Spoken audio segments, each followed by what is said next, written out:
Hola. Y así nos quedó ella, esta hermosa Bratz.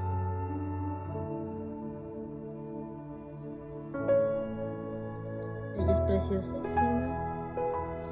Tenía esa ropita, no sé si sea su ropita original, pero le quedó preciosa.